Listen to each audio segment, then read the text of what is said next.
Hello friends, my name is Shivam from DevOps Schools and I will help you to enable your learning process in various technologies of DevOps, artificial intelligence, machine learning, big data and many more. This is our initiative to help you by sharing multiple tutorials and videos. And if you want any specific tutorials or any particular topic, then please do comment in the below comment section and I will help you with it. Also, please subscribe to our premium services on YouTube, which will give you access to more content and videos to enhance your knowledge about all these topics. Also, if you want me to help you with regards to the online trainings and classroom sessions by our qualified trainers, then please do write me at contact@devopsschool.com. Thank you. So this is very important. Your memory, your brain is important. You can replace most of the things, but brain is something which is your permanent. No one can, clone it, something like that. I mean, no one can replace that experience, all the experience you have in the brain. Okay, so something similar we have here also. Look at this. So you receive everything from the API server, but it requires some storage also. And that is where my second important component comes into the picture, and that is called cluster store. Please read this, guys.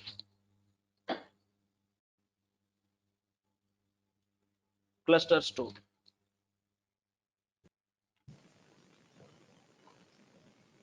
So what is the cluster store? This is a persistent storage. What it stores? It stores everything about the state and configuration of the clusters. How this cluster store is empowered with which application is being empowered in this one? etcd. What is etcd? Etcd is one of the database which is storing the data in a key and value format, and it has a distributed, consistent and watchable. You can create a cluster of it also, etcd. Okay, and we call it etcd is your source of truth for the cluster. That means, in a simple way, let me tell you, my name is Rajesh. You know me only as long as you have in memory. If that name is not in your memory, that means I do not exist for you. So same way here also, if something which is not there in the cluster store, that means that do not exist in the cluster. That means whatever you have, that's a source of truth for the cluster. Understand that. And you need to only, for this component only, you have to have a backup plan for it. You need to have a backup plan for it only for this component. Make sense, guys?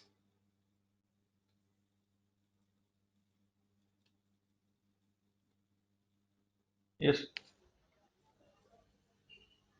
So this is your cluster store, second component. Now, guys, whatever you got a request, how you going to check that whether that request is fulfilled or not? How can you check it? How can you check the status? Let's say someone is saying, Rajesh, do one thing, create 5 machines. So you store that in memory. I stored that in memory. Okay, 5 machines. But I want to know how many machines you have it in real, 0 or 5, because the expectation was 5. Before that I should start working on it. I should check, monitor how many machines we have exist, if 0, 1 or 2 or 5, whatever the existing status.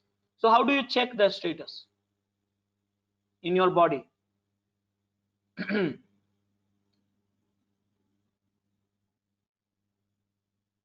How do you monitor your infrastructure? I mean, whole world.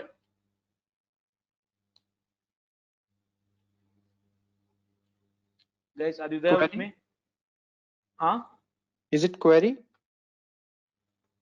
No. In your body, how do you monitor? Physically check. Okay, I'm teaching you something. Whether I'm teaching you or not, how do you check?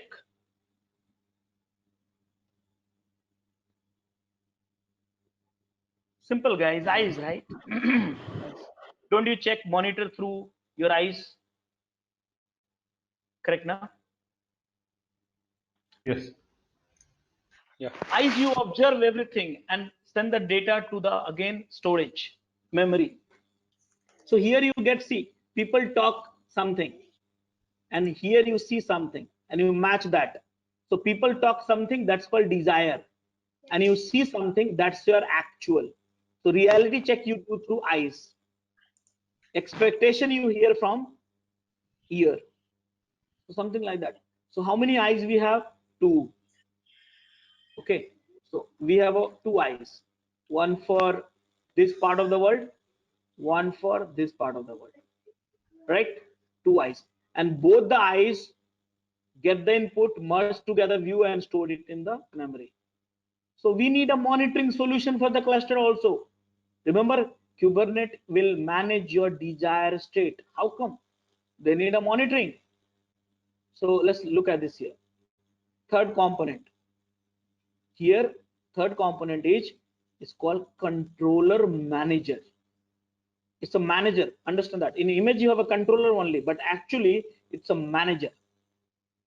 So what is manager? So human body have a two eyes, but you know, in the Kubernetes, you have a multiple controller, multiple eyes you have. What eyes? In Kubernetes, we call it these eyes controller, such as node controller, endpoint controller, namespace controller, and something like that. So we have a multiple controller. So now the third component is manager. So manager of what? Controller. So guys, there's so many controller, and each controller runs in the loop. Yes, each controller runs in the loop. That means it never stops. If controller stop, that means the application is not, when the cluster is not in good shape, because you are not getting up-to-date information about the cluster. So there are so many controllers are there, which is keep running in the loop, never stops, and keep updating. Look at the image now. Keep updating the API server. So API server is the only front end in your cluster you have. So see here how it works. We talk to API server, yes, and they store the data in a cluster store. Controller also check the clusters and send the data to API server through cluster store only. So you got two things. You got a desire of human, and you got actual of the cluster. Both of the things you got it, but through what? API server. Stored where? Cluster store. So this is the component controller manager, which help you watches the changes in the cluster and also help maintaining a desired state. So guys, did you understand what is a controller manager? Again, I repeat, it's a manager of what? Controller. What these controllers are doing, monitoring, controlling what? One thing. What one thing? Anything, it can be such as node, endpoint, namespace, blah, blah, blah. I'll talk about this one in later, but this never skip. This never stop.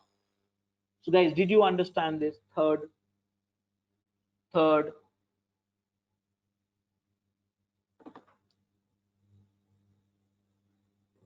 component of the Kubernetes master? Did you understand that?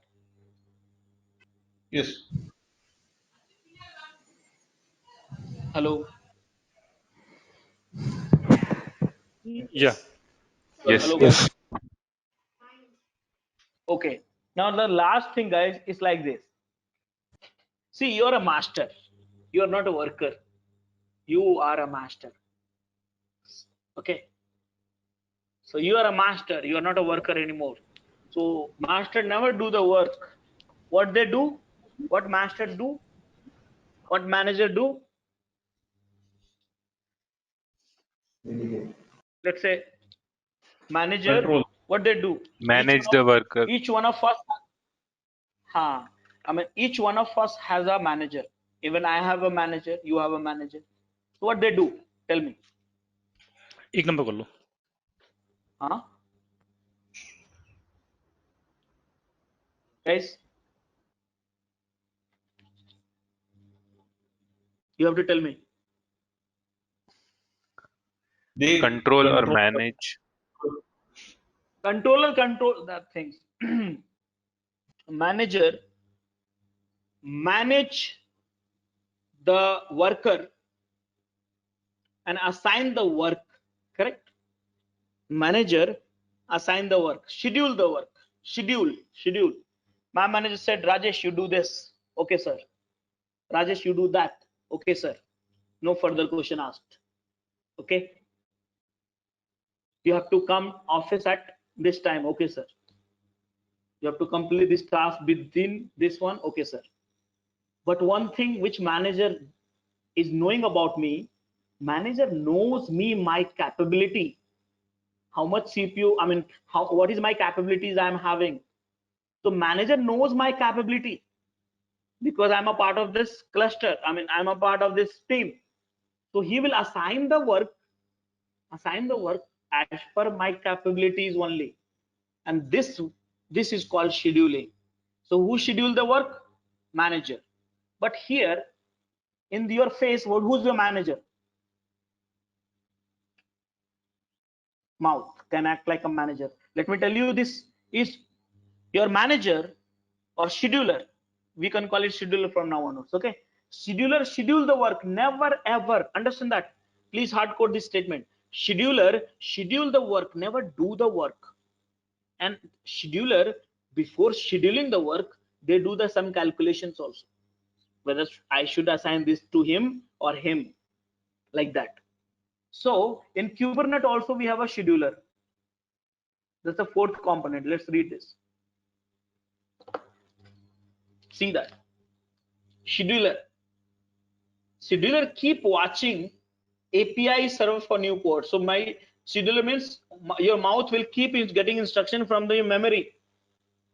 And the moment memory said, okay, do tell something to someone, assign something, schedule something. So here scheduler, which is a fourth component, which is the queue watches API server for new port and then assign work to the node. Node means it's as an assignment. It's not doing the work, it just assign that. And when scheduler assign the work, then they see affinity and anti-affinity. That means I want you only to do this task. That's called affinity. And I want this task to be done by any nodes which is healthy available. That's called anti-affinity. Okay, understand that. Constraint and resources. That means I want to get this task done in the only worker which has a 4 GB RAM or of this architecture or of this label. So these are the things. So who's managing all this stuff? Scheduler watches API server for new pod. So guys, these four components manages your cluster and making you healthy, organization wealthy, and everyone happy. Same way, your face is also working for your body to take care of your body for healthy, wealthy, and happiness. Simple logic, not very complicated. So guys, did you understand the Kubernetes cluster master component? What are those are and what is the responsibility of the master? These four of these together, we call it master or control plane, which manages the entire infrastructure of one node, one worker or thousands of workers. Of for what? Containers orchestration. So guys, did you understand that how Kubernetes works?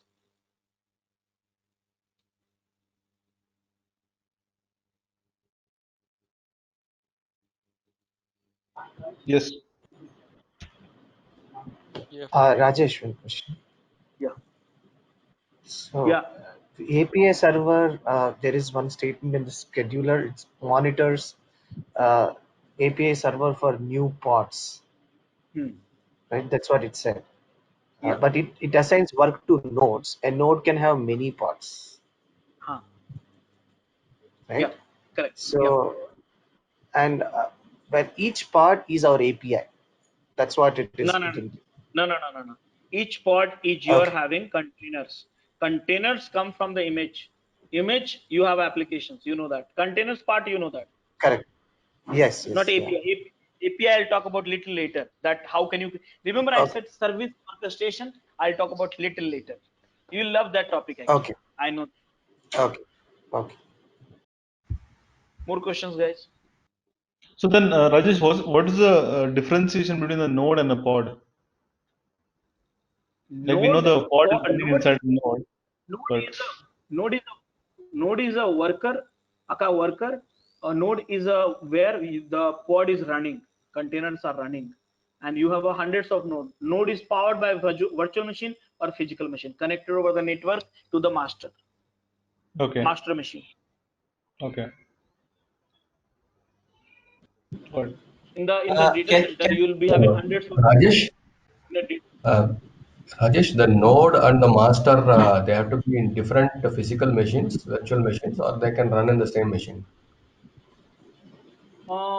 See, if I tell you, uh, they there's one thing. Can it be run in the same machine? Yes. Is it running in the same machine? No. Okay. Technically speaking, you can run everything in one machine. Depends on the capability. It's all our applications only, right? Okay. No, no, I'm just trying to understand the constraint. See, in a typical No, no, no. environment, in a normal Typically, environment, we you have keep master and node separate in a different machines for obvious reasons. But I'm just a trying to understand whether there is any constraint or it no, can no, run in no. the same. They all understand that, guys. They all talk to each other through REST APIs. And you know that in one server, in one laptop, you can run hundreds of REST APIs and talk to localhost, localhost, localhost. That is also you can do. Or I can run one in your laptop, another in one laptop. This is up to us. How do we run it? In the production server, we keep the master component, master server separate, and worker node separate.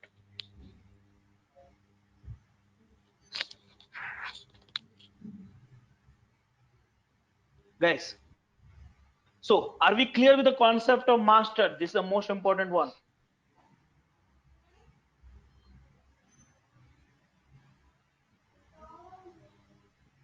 Yes. Yes.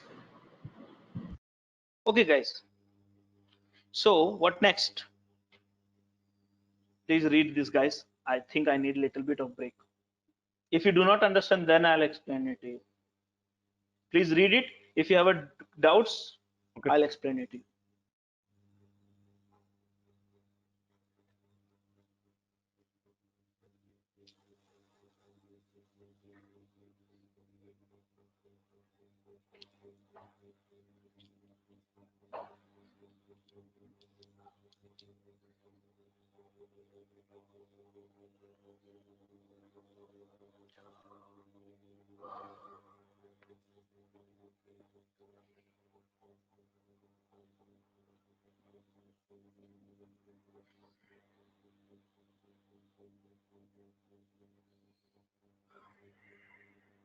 Okay. So guys, what is API server? API server is central, means central to the entire cluster. Simple, RESTful APIs update the etcd. What is a cluster stored? It's a persistent state for what? For clustered, stored in the key and value format, powered by etcd. You can watch it at the each node level. What is scheduler? Keep watching the API server. For what? Scheduling the pod. You schedule the pod to the node and also maintain the resource constraints and all stuff like that. What is a controller manager? It runs in the loop. It has a multiple controller. It manages the desire and actual state of the expectations. Okay, and watch and update the API server and replica set. What is the replica set? I'll come back to you later. So guys, this is a little bit elaborated architecture. Please be comfortable with it. Now you know master. Then there is one laptop you see lying on the bottom section. That's your workstation. What do you call it? Workstation. And you see here, master has a 4 component: API server, scheduler, cluster store, controller, scheduler. Now who's sending the request to the API server from your laptop? Who's sending? kubectl. What you are sending? JSON file. It can be YAML file also, but API always accept the JSON only. You write YAML, conversion will happen by the kubectl. In the node, what happens? Node we have a pod. Pod we have what? Containers. And this is the little bit elaborated format of Kubernetes cluster. So understand the workstation, you have a kubectl. That's your laptop. Guys, can we move on? The auth is authorization here. Auth means not everyone can send that request to the API server, because if everyone send that request to the API server, then how can you protect that state and desire? So only the authentication is at the API server level. Authentication. Yeah, authentication. That means only the which is approved person need to be sending. So I'll discuss that in the demo also. So I think second day I'll discuss. So this master manages the pods and not the containers directly. Master, yeah, I think you are getting the architecture. You are right, saying correct. Yes, master manages the pod, not container directly. Because who manages the container, guys? Who manages the container? Docker. Yeah, so yes. So I think you're getting, but again, we'll clear the air around it in some time.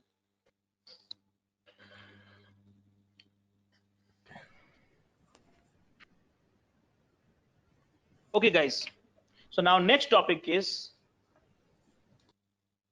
nodes, aka minions, aka the Kubernetes worker. So we need to know a little bit of nodes also. But before that, let's have one coffee break because I also need very badly. So let's for 15 minutes. And Okay. once we come back from the 15 minutes, after 15 minutes, we'll resume the session. Okay? Okay. Okay. Okay, guys. See you after 15 minutes. Bye, everyone. I'm stopping the recording. This conference will now be recorded. I missed the recording, so I'll just for the recap one more time. So we are talking about the nodes, aka minions, aka Kubernetes worker. Here we have three components: kubelet, the Docker engine, kubeproxy. Kubelet is working like an agent in each node. Basically, this agent only registered node with the cluster. Because of that, clusters it's become operational. I mean, because of this become a part of the cluster. This guy keep watching API server for the getting request, instance a pod based on the request from the scheduler, report back to the master API server, and then exposes the endpoint to on 10255. Next component is Docker engine, which you know very well. Okay, it can be here Rocket also. And third component is kubeproxy. This kubeproxy is networking services which is resided in the each node. Okay, this only assign the IP address to the pod, and then because of this, all the containers in the pod share the same IP address, and helps you to load balance across all the pods in the services. Because of this, so now these are the three components what you have: kubelet, main Kubernetes agent, container engine, Rocket or RKT, kubeproxy, Kubernetes network. Guys, is that clear for everyone?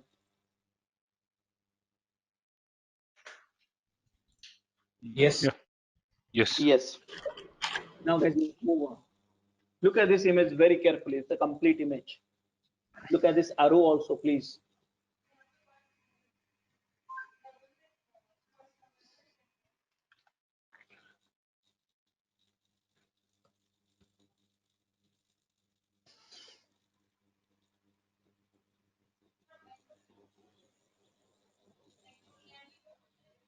Okay, so see here, kubelet talk to API server, kubeproxy talk to API server.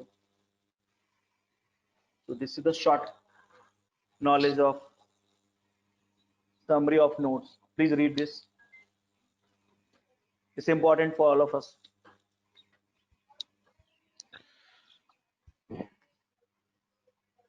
If you do not understand any points, do let me know. I'll repeat. Yeah. Rajesh, one thing, right? When you are mentioning the kubelet, you told like it exposes that endpoint of 10 something, right? Now that Exposure means it's endpoint. running on the 10255. Okay. So Running on? that and the kube proxy won't relate each other, right? No. The IP All are table different. for the. Okay, yeah. Kubelet is the one agent. It's a software application running on that particular port, but Okay. and each node. But kubeproxy is basically managing the pod network's IP address. Okay. Okay. So assign the IP address to the pod, and then because of that load balancing inside a container can be happen. Inside a node, right? Or inside a container? Node has a pod, pod has a container. What you are trying to access container, but through what? Pod, because pod get IP address. So pod balanced out. To remember this image I showed you. So let me go to that image. I think I have it. I don't know. To whom load balancing happening? See here, what happened? This is the container earlier. Now what happened? Kubernetes create a one wrapper around the pod. Okay. This pod is routable to this machine also. It's unique IP address, they get it because of the kube-proxy. Now unique IP address across the cluster, they get it. Not, see, earlier container used to get the IP address, but scope was only limited to the node. But the IP address of pod scope is cluster. Understand that? Okay. How this happened? Because of kube-proxy. So because of it's a cluster, you can write a load balancer inside a cluster, and all this pod you can addressable, right? Reachable. Don't you think so? Okay. So now the question is, who's doing this? It's done by kube-proxy. Now kube-proxy also take help from the driver. During the demo, I'll talk about it. Okay. Please read this.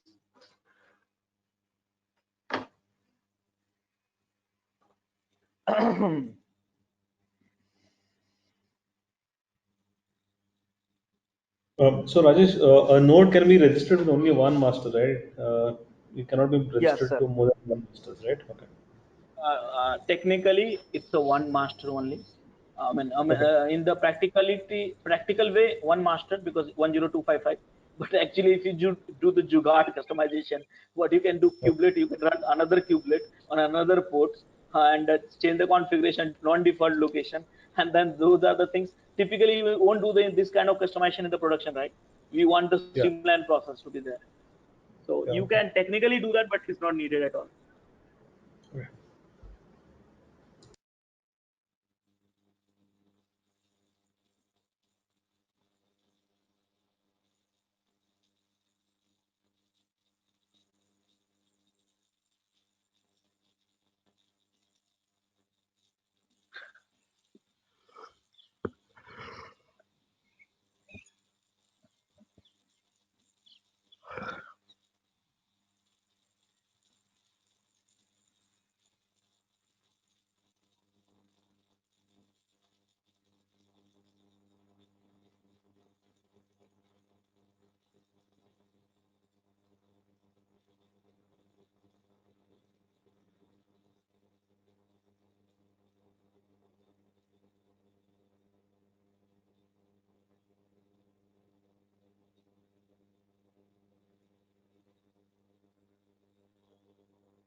Okay, guys, done?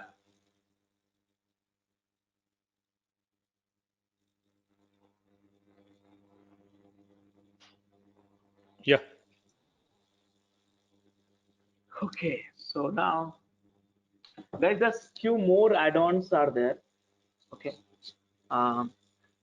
like a DNS service, ingress, dashboard. Okay, so I'll talk about it once you get comfortable with the whole thing. Later, it's not important for time being. Now, so we understand everything. We understand master. We understand what is that? Worker. Then we need to understand what you're going to write. Remember that image? Look at this one image, one more time. This image. See, you know master very well. You know node very well. Okay. Now, laptop, you have a kubectl, you know that. But the question is in my mind, what should be there in the JSON file or YAML file? Okay. You can write YAML or JSON, but API server only always receive JSON, except JSON. So the question is, what should be in that file? Deployment package. That's important. So I told you after once you understand that how Kubernetes works, everything will be very easy for you and for everyone. So what should be in the deployment file? That's we are going to discuss now. So with that in mindset, please enroll our general membership for $399 plan to get access of all the parts. Along with that, you can access our other tutorials such as Docker, Ansible, Jenkins, Terraform, Splunk, AWS, Azure, and various other DevOps related premium tutorials with our channel membership. If you would have any issues with our channel membership, you can drop an email to us at contact@devopsschool.com, or you can also unsubscribe from channel membership anytime if you don't want to continue or did not like the video. To get our channel membership, click onto the join button, select the $399 plan and grow your skills immensely. Please be kind enough to like it, and you can comment any of your doubts and queries. We will reply to them at the earliest. Thanks for watching.